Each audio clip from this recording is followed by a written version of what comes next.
జీవన్ వల్లరా బాగున్నారా? మరి కోసం ధ్యానించుకున్నాం.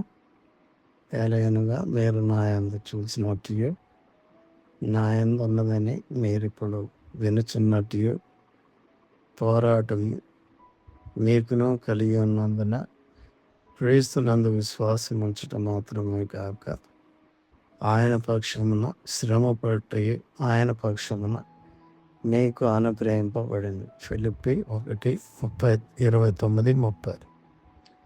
ప్రభువైన యేసుక్రీస్తు వారు మనకు నిత్య రక్షణను అనుగ్రహించేటప్పుడు మన కొరకు సెలవులో శ్రమ పొందారు. మరియు పరలోకంలో నిత్యమైన దేవుని అదృశ్యమైన వాగ్దానముల యందు మన విశ్వాసమునకు కర్త అయ్యారు.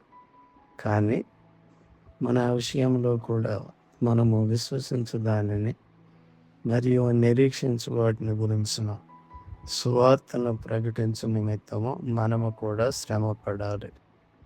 విశ్వాసముతో కూడిన మీ పనిని, ప్రేమతో కూడిన మీ ప్రయాసమును, మన ప్రభువైన యేసుక్రీస్తునందరి నిరీక్షణతో కూడిన మీ ఓర్పును మేము మన తండ్రి అయిన దేవుని ఎదుట మానక జ్ఞాపకం చేసుకొనచ్చు మా ప్రార్థనలు యందు మీ విషయమే విజ్ఞాపనము చేయొచ్చు.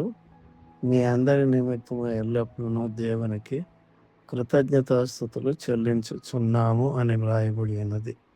1 తెస్సలోనికయులు 1:3. మరియు ఇప్పుడు మీ కొరకు నేను అనుభవించుచున్న శ్రమల యందు సంతోషించుచు సంఘము అను ఆయన శరీరము కొరకు క్రీస్తు పడిన పాటలలో కొదువైన వాటి యందు నా వంతు నా శరీరమందు సంపూర్ణము చేయుచున్నాను. కొలస్సీ 1:24. దేవుడు మీ అందరిని దీవించి కాపాడునుగాక. ఆమేన్.